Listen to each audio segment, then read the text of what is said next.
The grand celestial arena hung like a crystalline spider web in the void between Proxima Centauri's twin moons. Thousands of spectators from across the galaxy had gathered for the 5,000th Quantum Labyrinth Championship, their collective anticipation charging the atmosphere with an almost tangible electricity. Nexus 7, the championship's primary announcer, extended his fourth sensory appendage in disbelief as he reviewed the final competitor's registration. His crystalline form flickered through shades of confused purple. Extraordinary beings of the galaxy, his harmonic voice resonated through the arena. We have an unprecedented situation. Our final challenger is a human. He paused, allowing the murmurs of disbelief to ripple through the crowd. Captain Zara Henderson of Earth's Deep Space Corps. The assembled aliens buzzed, hummed, and telepathically projected their confusion. Humans were newcomers to the galactic community, barely a century into space travel. They had no biological advantages, no evolutionary specializations, just their basic bipedal forms and unremarkable physical capabilities. Grand Champion XY-Lax, a being of pure quantum probability waves, coalesced into their most intimidating form. This must be a mistake. They fluctuated, their voice a symphony of superposed frequencies. The Quantum Labyrinth has defeated the galaxy's most evolved species for 5 millennia. Even the consciousness collective of Andromeda failed to complete it. Captain Zara Henderson stepped onto the platform, her dark skin contrasting with the pristine white of her Earth Corps uniform. At 1.75 meters tall, she appeared absurdly ordinary among the assembled alien champions. No extra limbs, no reality-bending abilities, not even basic genetic enhancements. The human hasn't even undergone basic quantum adaptation surgery, sneered Vortex 9, a cyclonic entity who had nearly completed the course last season before dissipating into elementary particles. This is an insult to the championship. Zara smiled, adjusting the simple gravity boots that were her only equipment. I've studied every attempt made on this course for the past 5,000 years, she said, her voice calm and measured. I believe I've found a solution. High Admiral Quantum, the living mathematical equation who had designed the latest version of the labyrinth, manifested beside her. Captain Henderson, the course contains quantum uncertainty zones, probability storms, and paradox fields. Beings far more evolved than humans have been reduced to their component atoms attempting it. With all due respect, Admiral, Zara replied, that's because they're approaching it from a quantum perspective. I intend to do something different. She paused, her brown eyes twinkling. I'm going to complete it backwards. The announcement caused such a shock that several crystalline beings in the audience shattered and had to reassemble themselves. Backwards? The very concept was absurd. The course was designed to be navigated through increasing levels of quantum complexity. Starting from the end would be like trying to experience the future before the present. Impossible. XY-Lax fluctuated violently. The quantum uncertainty principle itself prevents.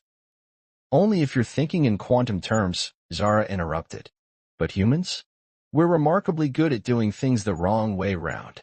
Before anyone could protest further, she activated her gravity boots and walked to what everyone else considered the finish line. The entire arena fell silent. Thousands of alien beings watching in fascination and second-hand embarrassment as this primitive human prepared to attempt the impossible. The course hummed to life, its quantum field shimmering with deadly beauty. Reality-warping energy swirled through its structure, creating zones where probability itself broke down. The final section, now Zara's starting point, was a maze of pure quantum uncertainty, where simply existing in the wrong state could cause instant atomization. Zara took a deep breath, reached into her pocket, and pulled out something that caused several advanced beings to emit frequencies of confusion, a simple red rubber ball. Sometimes, she said, bouncing the ball once, the best way to understand quantum uncertainty is to ignore it completely. With that, she tossed the ball into the quantum uncertainty zone. Instead of dissolving into its component quarks, it bounced. Simply bounced, as if the laws of quantum mechanics were mere suggestions rather than fundamental rules of the universe. And before the assembled galactic civilization could process this impossibility, Captain Zara Henderson stepped into the quantum maze, moving with the confident stride of someone taking a morning walk rather than attempting the impossible. The entire arena held its collective breath, waited for her inevitable dissolution into quantum foam. Instead, they watched as she navigated the quantum uncertainty zone with movements that seemed to completely ignore the complex calculations every other being had attempted to make. She was nearly halfway through the final section when High Admiral Quantum finally found their voice. This defies all mathematical logic. Zara caught her red ball as it bounced back to her. That's humanity's secret, Admiral. Sometimes logic isn't the answer. As she prepared to enter the next section of the course, technically the second-to-last challenge for traditional attempts, the assembled beings began to realize they were witnessing something unprecedented. Not just an attempt at the impossible course, but perhaps the first time in 5,000 years that someone might actually complete it. And they were doing it backwards. The second phase of the quantum labyrinth consisted of the dreaded probability cascade, where reality itself fragmented into countless parallel possibilities. Every previous competitor had attempted to calculate the precise quantum state needed to exist in the correct probability stream. None had succeeded. Zara approached it with the same casual confidence she'd shown in the quantum uncertainty zone, still bouncing her red rubber ball. The assembled audience watched in fascinated horror as she entered the cascade without performing a single calculation. She'll be scattered across 1,000,000 realities. Vortex, 9 predicted, their cyclonic form spinning in agitation. But something extraordinary happened. Instead of trying to exist in a specific probability stream, Zara simply moved through them all simultaneously. Her red ball bounced through multiple realities at once, creating a mesmerizing pattern that seemed to mock the very laws of quantum mechanics. Impossible. High Admiral Quantum's mathematical form wavered in disbelief. She's not calculating the probability streams at all. She's treating them like an obstacle course. Humans evolved on a planet where they had to dodge predators and throw spears at moving targets, Zara explained, catching her ball in one reality and throwing it through another. We're pretty good at spatial awareness, even when space itself doesn't make sense.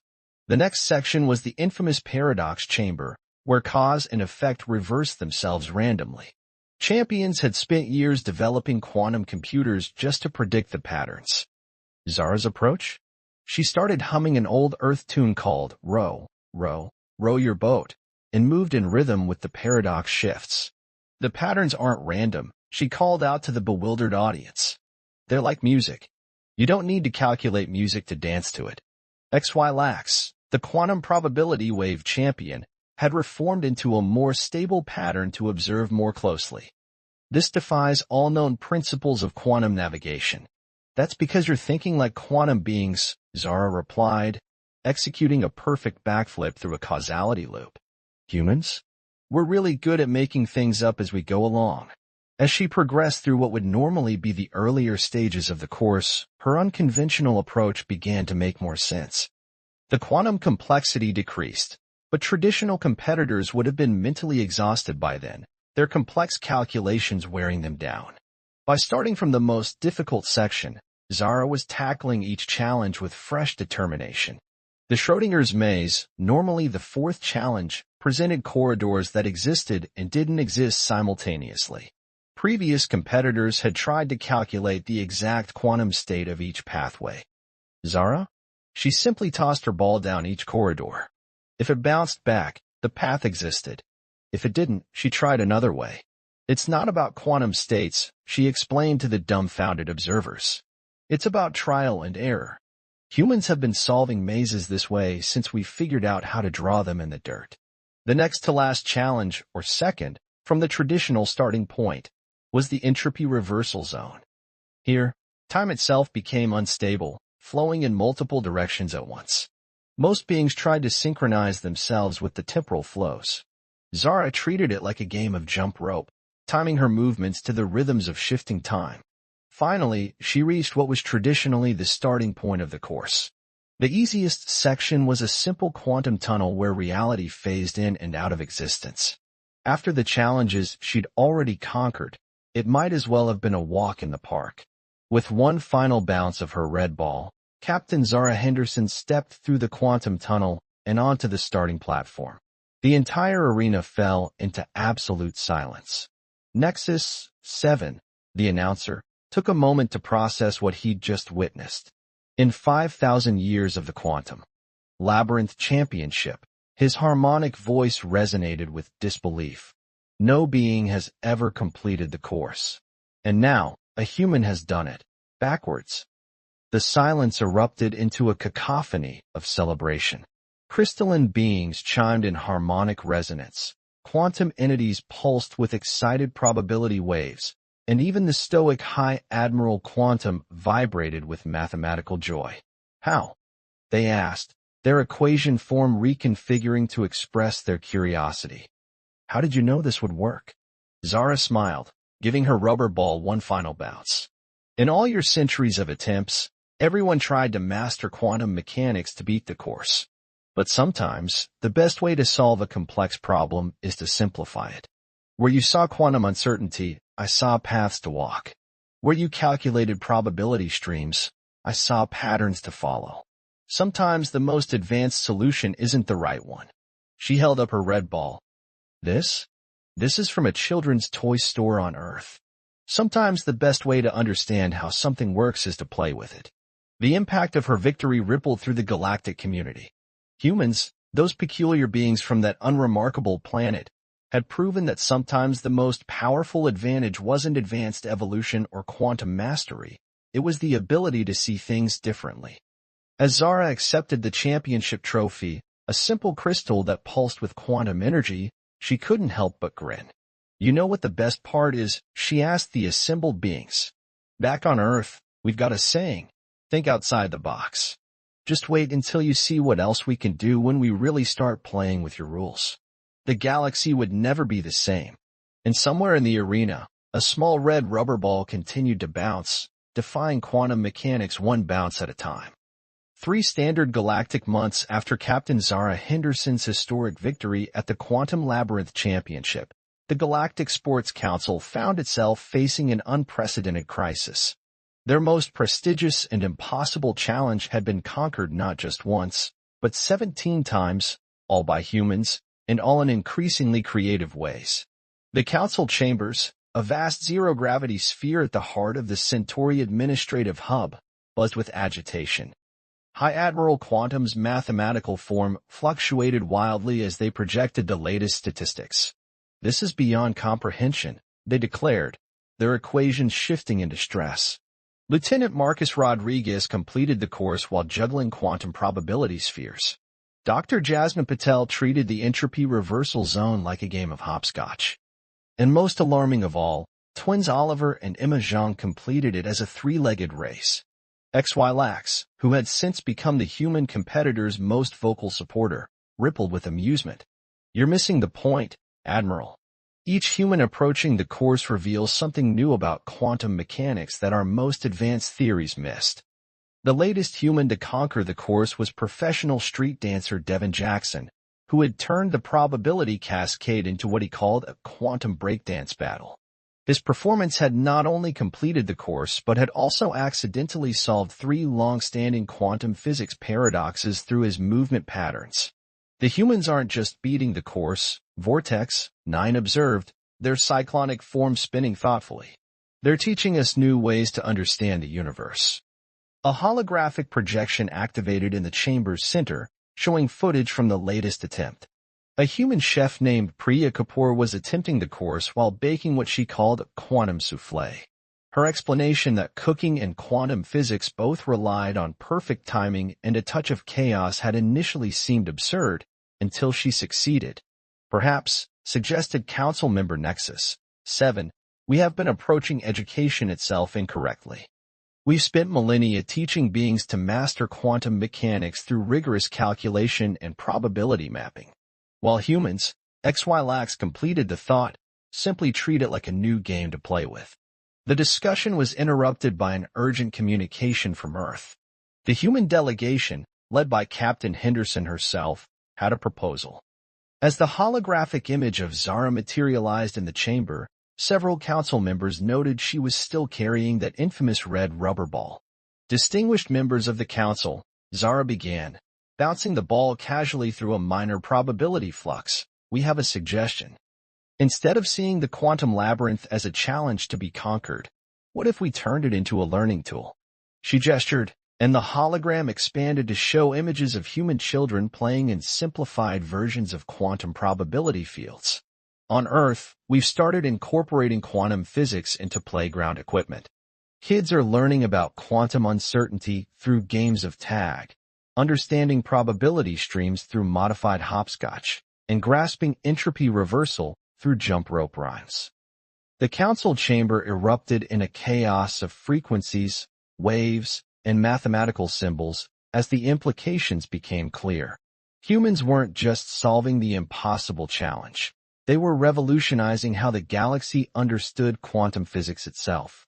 This is why we succeeded where others failed, Zara continued, her ball now bouncing in perfect rhythm with the chamber's quantum fluctuations. You all try to master quantum mechanics. We invited it to play with us. The images shifted to show a new structure being built in Earth's orbit, the first human quantum play center. Here, beings from across the galaxy could learn about the fundamental forces of the universe through what humans called hands-on experience. The course wasn't impossible, Zara concluded with a smile. It was just waiting for someone to approach it with joy instead of calculation. Now, who's ready to learn quantum physics through a game of cosmic dodgeball? High Admiral Quantum, their mathematical form finally stabilizing, made a decision that would change galactic education forever. Captain Henderson, the Galactic Council formally requests Earth's assistance in revolutionizing our teaching methods. Perhaps it's time we all learn to play with quantum mechanics. And so, as the red rubber ball bounced across dimensions and probability streams, the galaxy began to learn that sometimes the most profound understanding comes not from mastering the universe, but from dancing with it.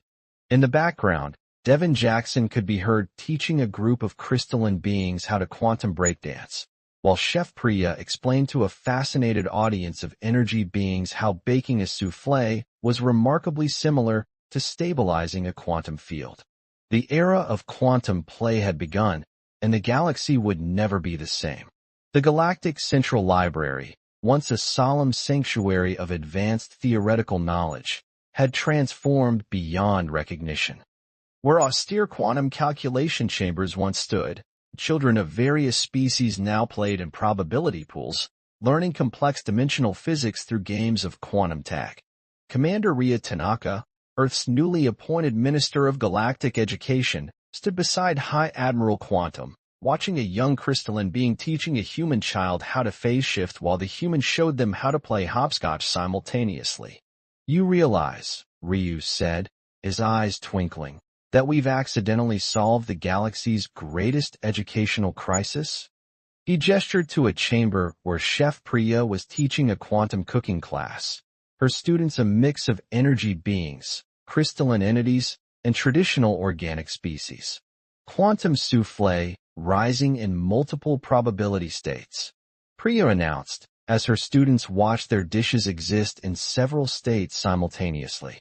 Remember, just like your grandmother's recipes, it's not about precise measurements, it's about feeling the moment. High Admiral Quantum's mathematical form shimmered with what had become their equivalent of laughter.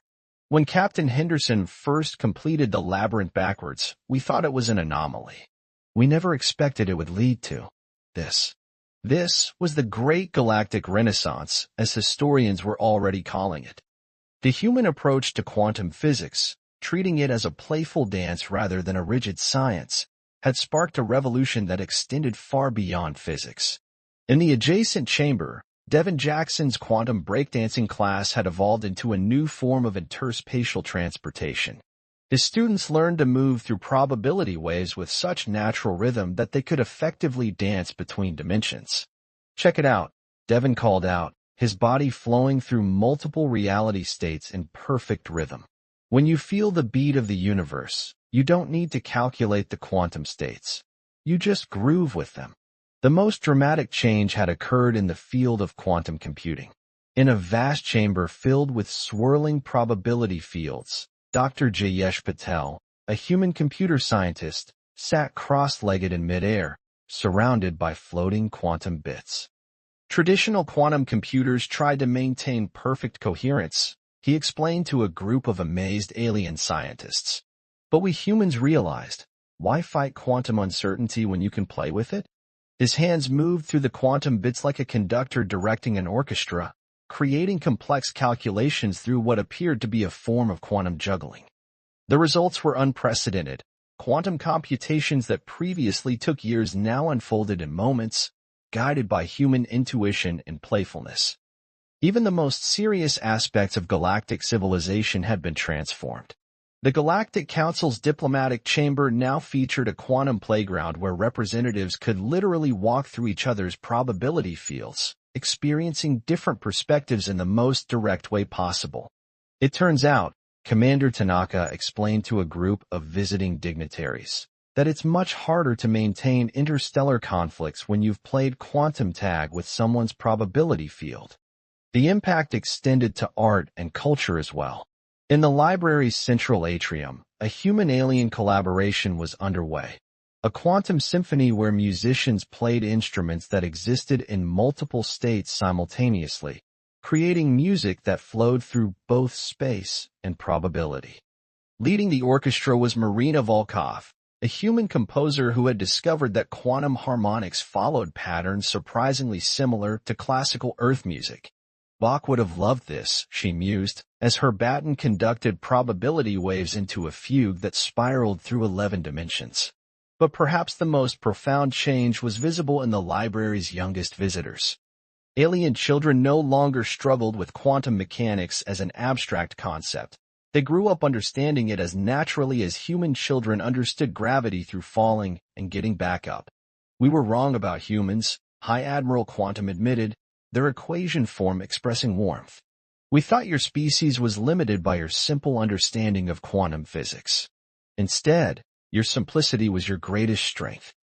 Commander Tanaka picked up a red rubber ball, similar to the one Zara had used, now replicated across the galaxy, as a basic quantum teaching tool. We never try to control quantum mechanics, he said, bouncing the ball through several probability states. We just invite it to play with us.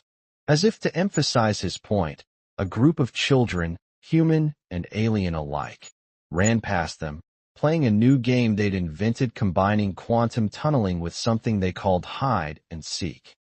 The galaxy was waiting for a species primitive enough to see quantum mechanics as magic, High Admiral Quantum observed, and advanced enough to turn that magic into a game everyone could play.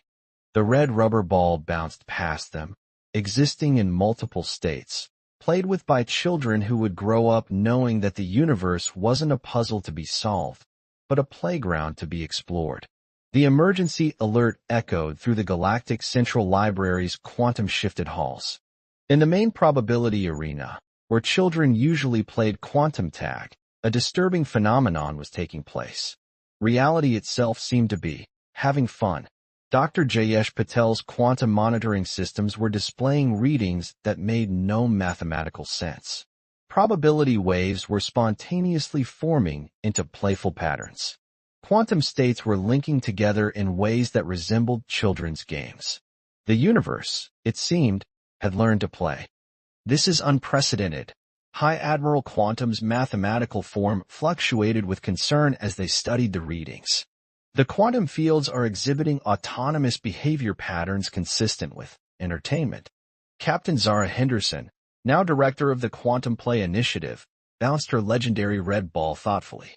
We taught the galaxy to play with quantum mechanics, she mused, watching the ball phase through several probability states on its own. Maybe we should have considered that quantum mechanics might learn to play back. Across the galaxy, reports were flooding in.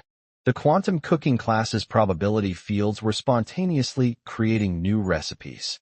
Devin Jackson's quantum breakdancing spaces were generating their own dance moves. Even the serious quantum computation centers were reporting that their systems were occasionally taking dance breaks. In the library's central chamber, Commander Ryu Tanaka called an emergency meeting of the Human Quantum Integration Task Force. The holographic chamber filled with representatives from across the galaxy, their forms flickering through probability states as they discussed the crisis. The quantum fields aren't just responding to our play, Dr. Marina Volkov explained, her quantum orchestra's instruments now composing their own multidimensional symphonies. They're initiating it. It's as if we've awakened something that was always there, waiting to be invited to play. Young Aisha Patel, Dr. Patel's 12-year-old daughter, stepped forward. She had grown up in the new quantum playgrounds and understood them in ways the adults sometimes couldn't. Maybe that's not a bad thing, she suggested, drawing surprised looks from the assembled beings. The quantum fields were always alive in their own way, Aisha continued, demonstrating by starting a game of quantum hopscotch that the probability fields eagerly joined. We just taught them it was okay to show it. The crisis reached its peak when the original quantum labyrinth, still orbiting Proxima Centauri, began rearranging itself into new configurations. But instead of becoming more challenging, it was creating patterns that made it easier for beginners to learn quantum navigation. It's teaching, Professor Wei Chun realized, watching the patterns form. The quantum fields aren't just playing, they're trying to help us understand them better. A group of quantum physics students from the New Earth Academy had an idea. Led by teenage prodigy Marcus Rodriguez Jr., they proposed treating the quantum fields not as a force to be played with, but as a playmate to be collaborated with. Instead of trying to control this, Marcus suggested, why don't we just play along? The solution, when they tried it, was remarkably simple. Instead of attempting to restore the quantum fields to their previous state, they accepted the invitation to play. Scientists worked with the spontaneous quantum recipes to develop new forms of matter. Quantum computers were given scheduled play times between calculations. The quantum labyrinth was allowed to teach in its own way. The results transformed their understanding once again. The quantum fields, when treated as conscious playmates rather than tools or toys, revealed aspects of reality that no one, human or alien, had imagined possible. We thought we were teaching quantum mechanics to play, Zara reflected, watching her red ball now playing catch with a quantum probability field. But maybe quantum mechanics was teaching us all along, waiting for someone to finally listen. In the quantum playground, Aisha Patel started a new game with a group of alien children and several excited probability fields. They called it Quantum Hide and Seek, though it bore little resemblance to the traditional Earth game. The players could exist in multiple states, and the probability fields themselves would offer playful hints. High Admiral Quantum, watching the game unfold, realized that their mathematical nature had evolved too. They were no longer just a living equation, they had learned to dance with the numbers. Perhaps, they mused, their form swaying slightly to an unheard quantum rhythm. This is what the universe was meant to be all along, not a problem to be solved, but a partner in an endless dance. And somewhere in the vast quantum playground that the galaxy had become, reality itself smiled and rolled a red rubber ball back to a waiting child.